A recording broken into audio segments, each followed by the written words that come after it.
तस्स भगवतो अरहतो सम्मा सम्बुद्धस्स दुर्लभो पुरुषो जयो न सभ्यत जयति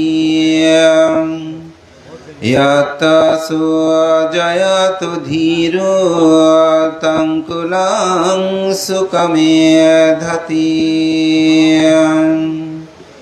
पूजको लभते पूजां बन्धको पटिबन्धनं युषकीर्तिं सपापोति यो अमित्तनं न दुभति एतेन सच्छवज्जेन होतु ते जयमङ्गलं ते।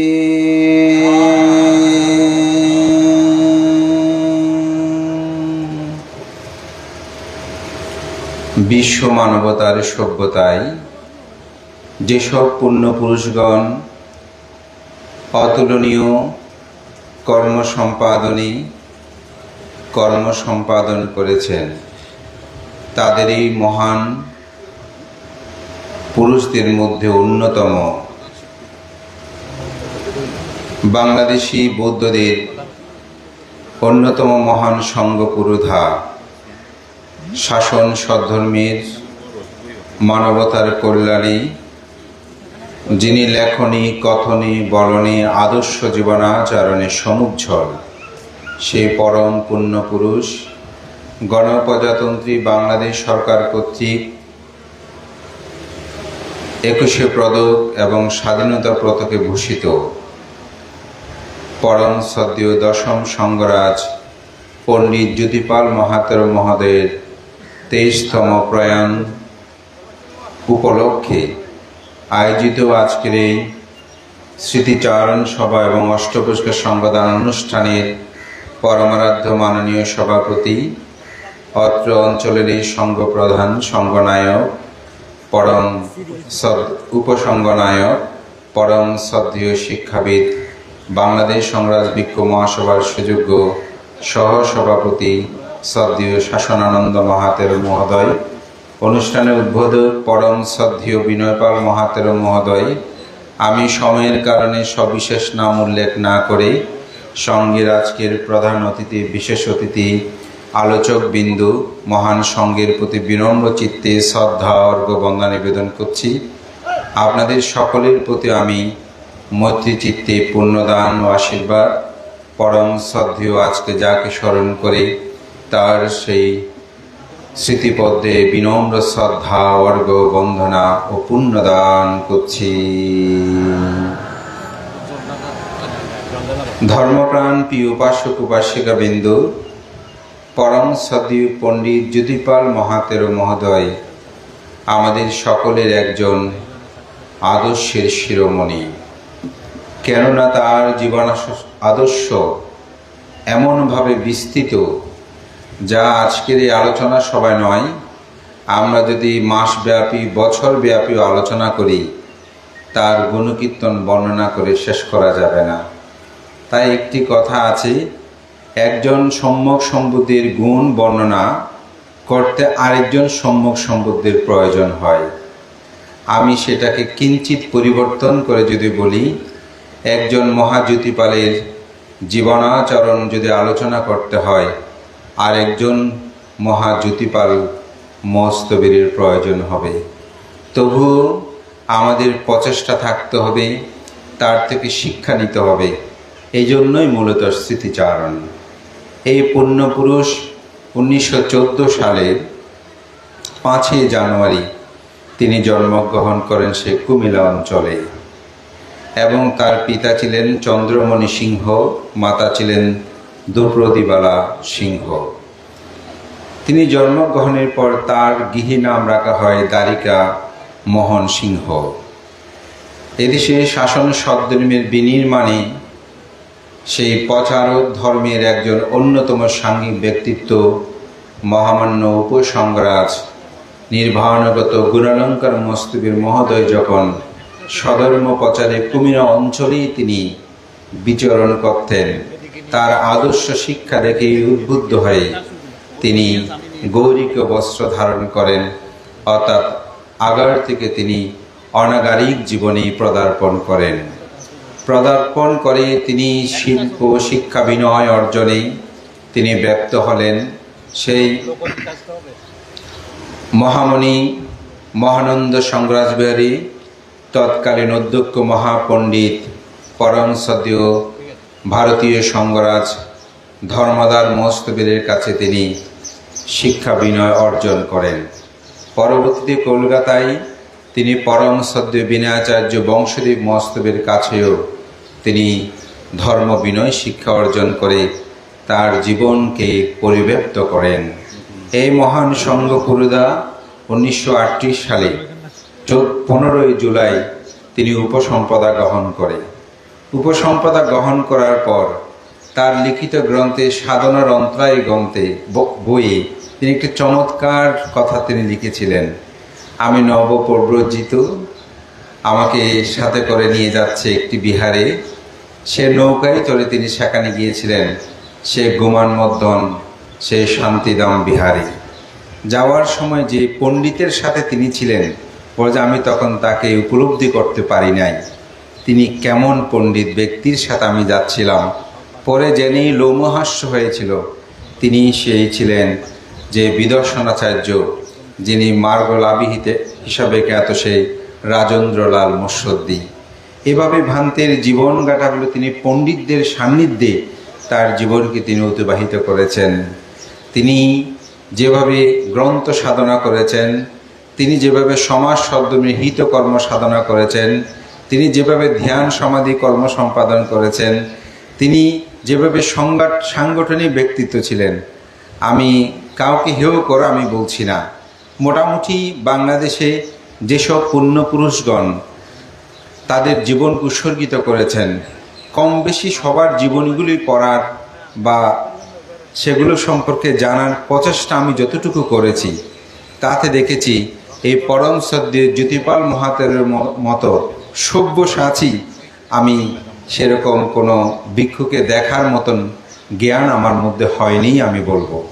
তিনি একাধারে যেমন লেখক ছিলেন, গবেষক ছিলেন, অনুবাদক ছিলেন, সমাজ সংস্কারক ছিলেন, সাংগঠনিক ব্যক্তিত্ব ছিলেন, এত গুণপনা এবং সর্বোপরি দেশপ্রেমিক স্বাধীনতা যুদ্ধেও তিনি তার ধর্মত জীবনে রক্ষা করে মুচ্ছি করুণার মাধ্যমে তিনি সংগ্রাম করেছেন। মাননীয় ভিক্ষু সংঘ, ধর্মপ্রাণ প্রিয় উপাসক উপাসিকাবৃন্দ, এই মহাপণ্ডিতের জীবন কথাগুলো যদি আমরা বর্ণনা করতে চাই, অনেক সময়ের প্রয়োজন আছে। আমি এখানে ইতিমধ্যে আলোচনা হয়েছে তার যে কর্মতথ্য, প্রজ্ঞলোপয়াত্তি, মালয়েশিয়া ভ্রমণের কাহিনী, বাংলাদেশে মুক্তিযুদ্ধ সংগ্রাম, বোধিচর্য অবতার, প্রজ্ঞাভূমি নিদর্শন, বৌদ্ধ ধর্মীয় শিক্ষা, সাধনার অন্তরায় থেকে শুরু করে তিনি যে চর্যাপদ, বহুবিধ গ্রন্থ এবং তার যে কোনো বইয়ের ভূমিকাগুলো পড়লে বোঝা যায় তার পাণ্ডিত্য সেটা কেমন, এবং বিভিন্ন বাণীগুলো তিনি সেটা লক্ষ্য করি। আমি আজকে একটা শিক্ষণীয় কথা বলি, নাম উল্লেখ করব না। এখন আমাদেরকে বাণী দেওয়ার জন্য আমরা অনেক সময় উদ্গ্রীব হই, আমার বাণীটা দেওয়া হোক। অনেক সময় এই জিনিসটা আমরা লক্ষ্য করি, আমরা যারা বিভিন্ন পোস্টে আছে, দায়িত্ব আছে সাংগঠনিক ক্ষেত্রে। কিন্তু আমি পরম সদ্য একমাত্র জ্যোতিপাল ভান্তের কাছে একটা জিনিস দেখেছি, একটি প্রতিষ্ঠান থেকে একটা বাণী নিতে এসেছেন, বলছে ভান্তে আপনার একটা বাণী, আমরা একটা ম্যাগাজিন করবো, বাণী দেন। তো ভান্তে বলছে আপনাদের প্রতিষ্ঠানের কার্যক্রম তো আমার পছন্দ না, এই কার্যক্রমগুলো পরিবর্তন যদি করবেন বলেন, কথা দেন, তাহলে আমি বাণী দেব। আর যদি কার্যক্রমগুলো পরিচালনা না করেন তাহলে বাণী দেব না। এটাই সদ্য জ্যোতিপাল ভান্ত আমাকে বলেনি, যারা বাণী নিতে এসেছিল তারা আমাকে বলছে ভান্তে ওনাকে তো ওই প্রতিষ্ঠানের সদ্য সংঘরাজ জ্যোতিপাল ভান্তে বাণী দেয়নি। কি বলেন, কেন? বলে যে এই কথা বলেছে, তাদের এই পদ্ধতিগুলো যদি পরিবর্তন না করে তাহলে উনি বাণী দেবেন না। একটি অসাধারণ ব্যক্তিত্ব সম্পূর্ণ, যা আমি কোথায় বাণী দেব, সে বাণী যেখানে দিচ্ছি তার সাথে আমার মতদর্শের চিন্তা চেতনায় মিল আছে কিনা, বৌদ্ধ আদর্শ শিক্ষা সেখানে বিদ্যমান আছে কিনা, এটি তিনি বিবেচনা করে দিতেন। আসলে এটিই হচ্ছে সে মহাপুরুষদের জীবনের শিক্ষা। আজকে আপনারা এখানে সে গুরু পূজা করছেন, এই গুরু পূজার উদাহরণ একটি আমি বলছি। পরম শ্রদ্ধেয় ভান্তের গুরু ছিলেন দুজন গুরুর কথা, তিনজন গুরুর কথা আমরা পাই। তার মধ্যে বিশেষ করে গুণালঙ্কার মস্তবের মহোদয়, তিনি যত বিশাল সেই স্মৃতি মন্দির তৈরি করেছেন সে কুমিল্লাতে, এটা একটি দেখার মতন। আমি মনে করি এটা আসলে একটু অনুকরণীয়। শুধু তা নয়, গুণালঙ্কার যে ছাত্রাবাস এই বিশ্বশান্তি প্যাগোডার সাথে সম্পৃক্ত করেছেন গুরুপূজের পূজা। জীবনের শেষ বয়সে, তখন উপসংগরাজ কি সঙ্গরাজ আমার ঠিক মনে পড়ছে না, তবে আমার একটা শেষ বয়সে বলা যায়, তিনি একবার কলকাতায় গিয়েছিলেন তার গুরু সে পণ্ডিত ধর্মদার মস্তবের মহোদয়কে দেখার জন্য ভারতীয় সঙ্গরাজ। তো ভান থেকে দেখে আসার সময় ভান থেকে জিজ্ঞাসা করছে, ভান্তে আপনার কোনো পুরনো ব্যবহার্য জুতা পাদুকা কি আছে? ভান্তা বলছে কি জন্য? বলছে ভান্তা আমাকে একজোড়া পুরনো পাদুকা দেন না। তো ভান্তে দেখিয়ে দিল এই পাদুকাটা সযত্নে তিনি এখানে নিয়ে এসেছিলেন। এখানে নিয়ে এসে সেগুলো রেখেছিলেন। প্রতিদিন প্রাতঃ তিনি বন্দনা কর্ম শেষ করে সে গুরুর পাদুকায় স্পর্শ করে তিনি শ্রদ্ধা নিবেদন করতেন। এই গুরুর প্রতি যে অসাধারণ এই শ্রদ্ধাবোধ, গুরু কি, এটি এখানে তার আদর্শ জীবন দিয়ে আমরা উপলব্ধি করতে পারি। তাই বলা হচ্ছে পূজাকো লাভাতে পূজা বন্ধাকো পাটিবন্ধনা ইউ সা কীর্তিং সাপাপ্যতি ইউ মিথ্যানাং নাদুব্বাতি। যিনি পূজনীয় ব্যক্তির পূজা করে, গৌরব করে, সম্মান করে, প্রত্যুত্থান করে, তিনি প্রতি পূজা প্রতি সম্মান লাভ করে। তিনি এরূপভাবে গুরু পূজা করেছেন বলেই তিনি এসে শান্তি পদক লাভ করেছেন।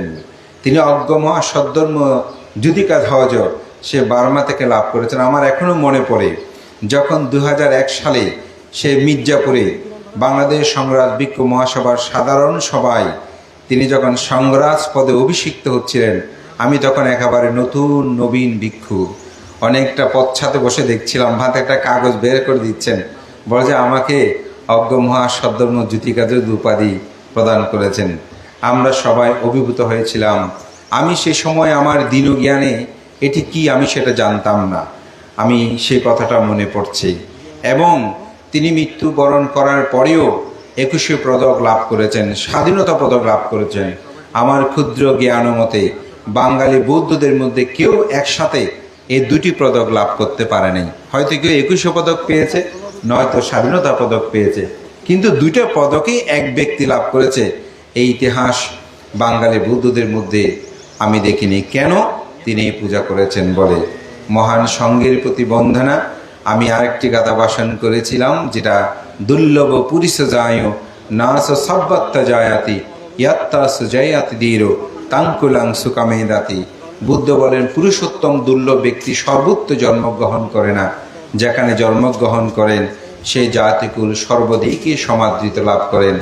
এই পুণ্যবান পুরুষ জন্মগ্রহণ করেছেন বলে সে কুমিল্লা অঞ্চলে আজকে সেখানে শিক্ষায়, দীক্ষায়, সংস্কৃতি, সভ্যতায়, ধর্মীয় সর্বদিকে তারা অগ্রসর হয়েছেন, উন্নত হয়েছেন। আমরাও তার দ্বারাই উন্নত হয়েছি, তার লেখনী কথনে আমরা সমৃদ্ধ হয়েছি। সেই পুণ্যবান পুরুষ 2002 সালের 12 এপ্রিল তিনি মহাপ্রয়াণ করেন।